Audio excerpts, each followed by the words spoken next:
Bienvenue dans Passerelle, un podcast pensé pour éveiller la curiosité des apprenantes et des apprenants de français. Je m'appelle Émilie et cette semaine, on va parler de maternité.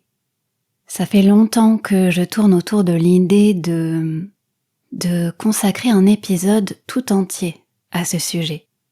Quand mon fils est né, on m'a demandé si j'allais raconter mon histoire, si j'allais partager mon expérience. J'ai beaucoup hésité parce que, évidemment, c'est un sujet profondément personnel.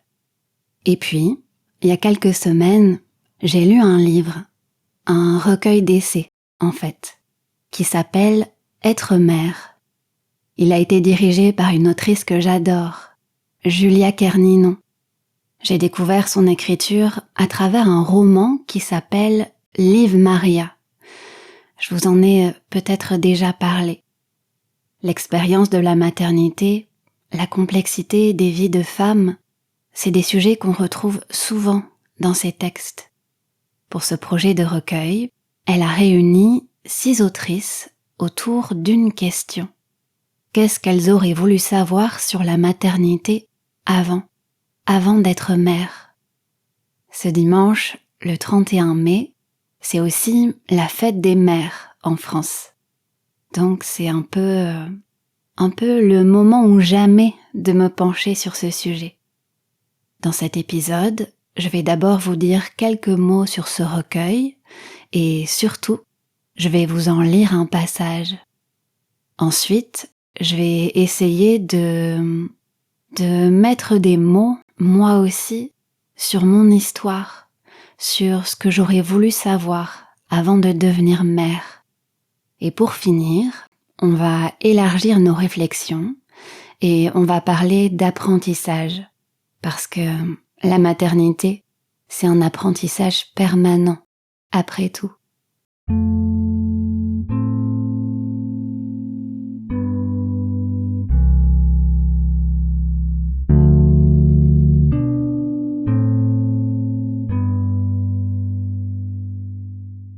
Avant de continuer, une information importante, la transcription de cet épisode est disponible gratuitement. Vous pourrez y accéder en cliquant sur le lien dans la description de cet épisode.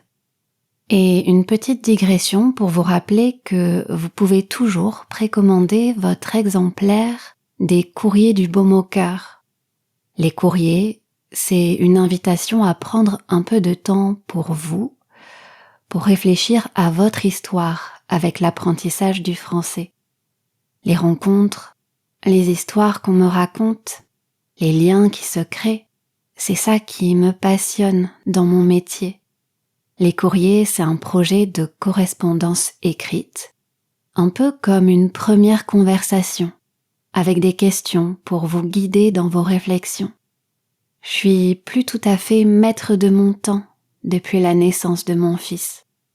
Alors, ce projet, c'est ma manière créative de vous accompagner sur un bout de votre chemin avec l'apprentissage.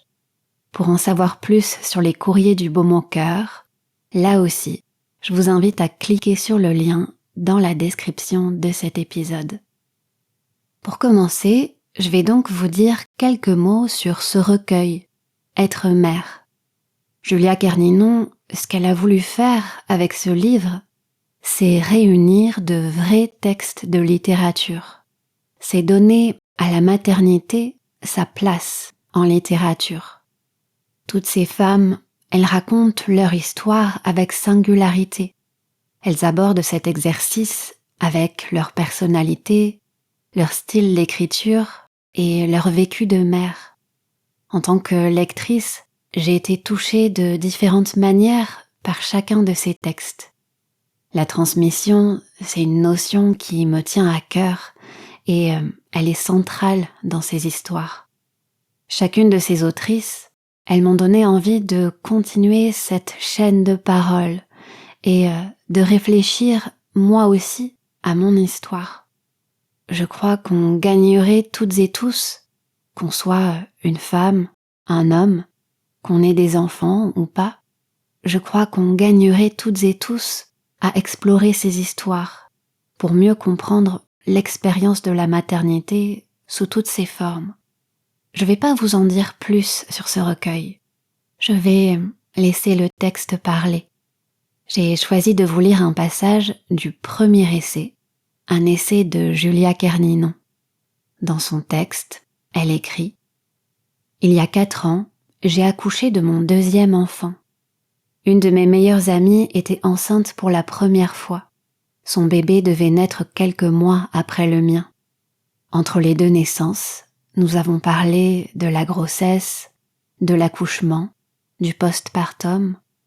Elle me posait des questions et je m'efforçais d'y répondre le mieux possible. Je lui voulais du bien. Je lui disais que j'avais eu très mal, les 2 fois, mais qu'on s'en remettait vite. Bien sûr, j'essayais de la rassurer, mais pour moi, c'était aussi la vérité. La difficulté m'avait paru acceptable, un prix élevé, mais juste pour ce que j'y avais gagné. J'espérais qu'elle aurait moins peur que moi, parce qu'il n'y avait pas tant de quoi avoir peur, finalement. Le lendemain de son terme, mon amie était toujours enceinte. Alors la clinique a programmé son déclenchement. Pendant 3 jours entiers, elle s'est tordue de douleur. Elle a cru devenir folle malgré la péridurale. Quand finalement son bébé est né, il a été emporté en courant hors de la chambre avant même qu'elle n'ait pu le toucher. Le travail avait été si long qu'elle avait un œdème et les hanches luxaient d'être restée trop longtemps dans la même position. Elle n'a pas pu marcher pendant 4 semaines. Elle a boité 6 mois. Elle n'a retrouvé l'usage normal de ses jambes qu'au bout d'1 an. Elle a passé son postpartum dans un brouillard opaque, à se demander comment d'autres mères pouvaient poser glorieusement à des pique-niques, un nouveau-né au sein, pendant qu'elle souffrait si intensément. J'ai chuchoté que j'étais désolée. Les yeux mouillés, elle m'a répondu que je n'aurais pas pu lui apprendre quelque chose que je ne savais pas moi-même. Mais j'ai pensé à tout ce que je savais d'autre que je ne lui avais pas non plus confié, aux choses que les mères n'osent pas dire aux pas encore mères, aux choses que les mères ne se racontent même pas entre elles, qu'elles ne formulent confusément que dans le silence de leur tête parfois, quand personne ne les voit. C'est comme ça que j'ai eu l'idée de ce projet, comme d'une tentative d'arracher notre maternité au silence. Tout ce que je sais, ou presque, je l'ai appris dans les livres, après tout. J'ai voulu un recueil dans lequel des femmes diraient ce qu'elles auraient voulu savoir sur les enfants avant d'en avoir à leur tour, ce qui les avait le plus étonnées, prises par surprise, sidérées dans cette expérience, ce qu'elles auraient aimé qu'on leur murmure au bon moment, ce qui leur paraissait le plus important, après coup, maintenant. La parentalité est un seuil qu'on ne franchit qu'une seule fois. On est soit dehors, soit à l'intérieur, mais pour toujours. Pendant ma première grossesse, j'ai traduit un ouvrage dans lequel des écrivains américains expliquaient pourquoi ils ne désiraient pas d'enfants aujourd'hui, bien que certains en aient désespérément voulu par le passé.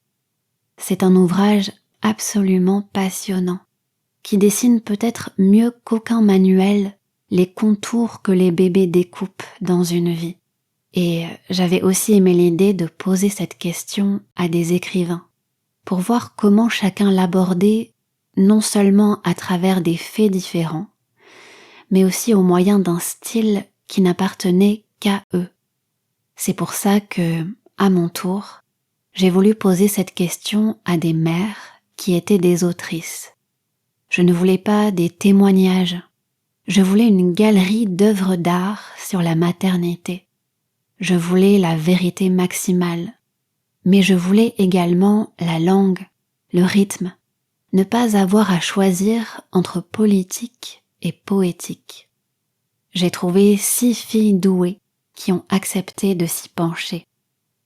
Adeline Dieudonné attaque frontalement la question de la peur qui ne nous lâche plus quand nous devenons parents et que nous avons pourtant été incapables de deviner avant de l'être. Claire Berest restitue le grand tourbillon de la maternité, cette impression d'être constamment en équilibre précaire entre le passé et le présent, artiste et animal à la fois. Clémentine Beauvais questionne l'accouchement, la réalité du choix qui nous est proposé et ce que nous y mettons de nous le jour venu. Louise Braoise médite sur l'allaitement, ses contraintes et son mystère poétique. Camille Ansaume se demande ce que sa maternité lui a réellement appris. Victoire de Changy décrit sa vie avec ses enfants, ce qu'ils suspendent et ce qu'ils étendent. Voilà ce que nous venons toutes les 7 écrire ici. Avoir des enfants nous fait peur et nous rend fortes, nous égare et nous retrouve, nous empêche et nous autorise, nous pèse et nous grise, ne nous apprend rien, sinon que tout restera toujours à apprendre. La maternité est une folie et une éducation. Elle est un risque et une ambition, et comme tous les sujets importants, elle mérite d'être servie par des récits, parce que ce sont les histoires que nous nous racontons qui fondent notre monde. En nous efforçant de faire entrer la maternité en littérature, nous lui donnons, j'espère, la place qu'elle mérite aussi dans la réalité. Nos peurs, nos réflexions, nos déchirures ont droit de cité au sein des livres. Nous ne sommes peut-être que la moitié de l'humanité, mais nous l'avons créée tout entière. Dans un deuxième temps, je vais essayer de mettre des mots, moi aussi, sur mon histoire, sur ce que j'aurais voulu savoir avant de devenir mère. En préparant cet épisode, je suis tombée sur une citation du livre de Rilke, Lettre à un jeune poète. Dans cette citation, il dit « Laissez tout arriver, beauté et terreur.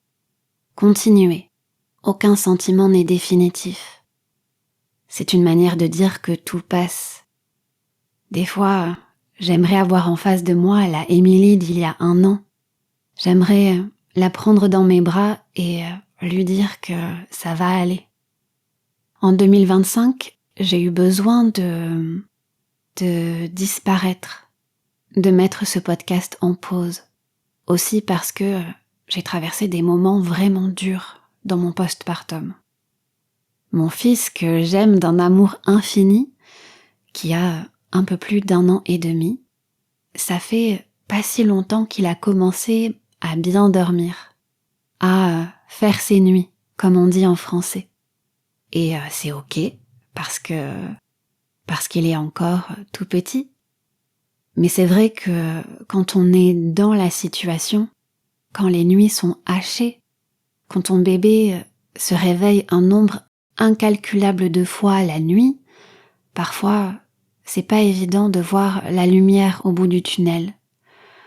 Aujourd'hui, j'en rigole, mais il faut le dire, le manque de sommeil, surtout quand ça dure pendant des mois, pendant plus d'1 an, c'est une vraie torture.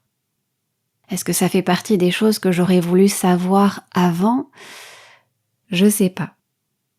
Quand j'y pense, je me rends compte que j'avais aucune attente particulière avant l'arrivée de mon fils. Mon entrée dans la maternité, je l'ai vécue comme un plongeon dans l'inconnu. J'ai pas lu de livre pour me préparer. J'aurais dû, peut-être. Mais je crois que, inconsciemment, je savais que chaque expérience est unique et que je trouverais pas forcément les réponses à mes questions dans ces livres mode d'emploi, entre guillemets. Ces livres, ils ont leur utilité. C'est juste que, personnellement, je suis plus sensible, je suis plus attirée par les histoires, par les témoignages. D'ailleurs, il y a un super podcast qui m'a accompagnée dans mon expérience de la maternité. Ça s'appelle Bliss Stories. Je vous le recommande si le sujet vous intéresse. Dans cet épisode, j'ai choisi de mettre en lumière ce recueil, Être mère, mais il y a plein d'autres lectures qui me viennent à l'esprit. Ces lectures, elles ont été essentielles pour m'aider à mettre des mots sur mon histoire et sur ce que je ressens.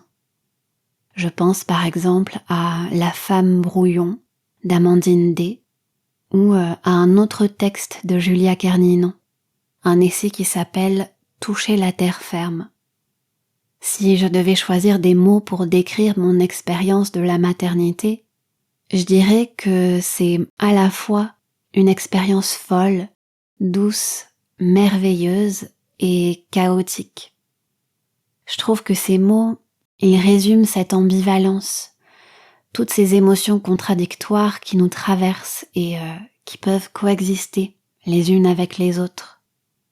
J'ai évoqué les difficultés de mon postpartum. Le manque de sommeil, c'est un détail à côté d'autres choses qui nous sont arrivées.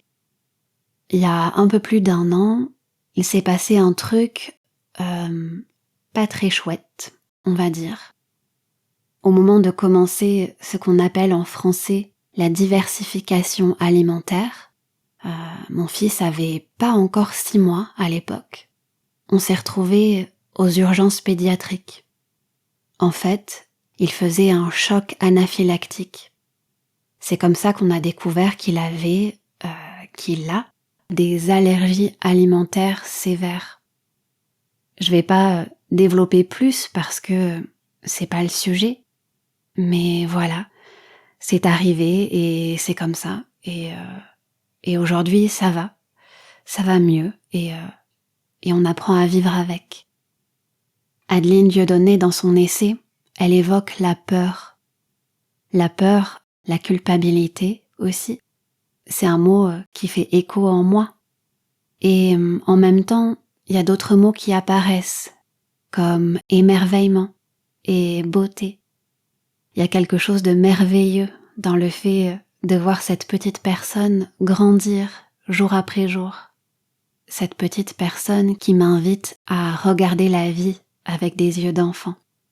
Voilà, il n'y a rien de plus beau que de l'entendre rire aux éclats. Dans un podcast que j'ai écouté, une femme disait que la maternité, c'est océanique.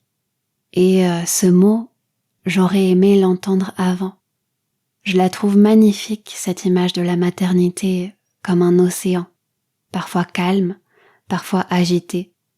Un truc immense, profond, fascinant et mystérieux.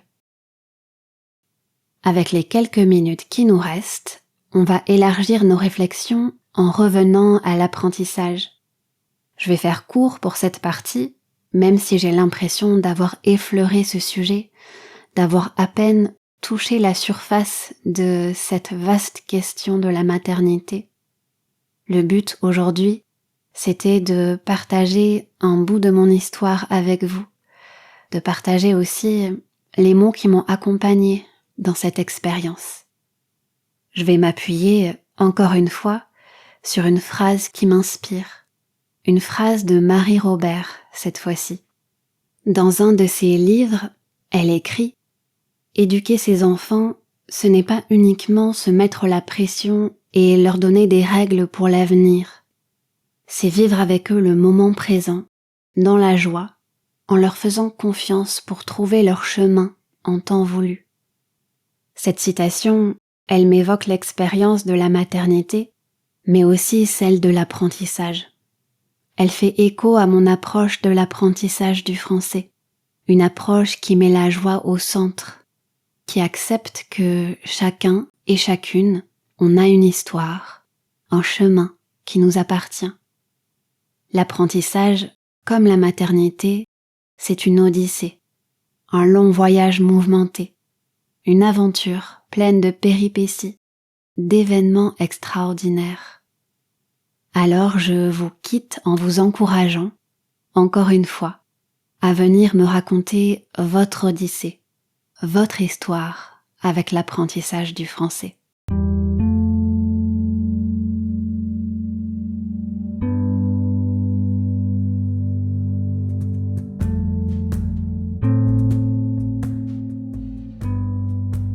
Voilà, c'est tout pour moi aujourd'hui.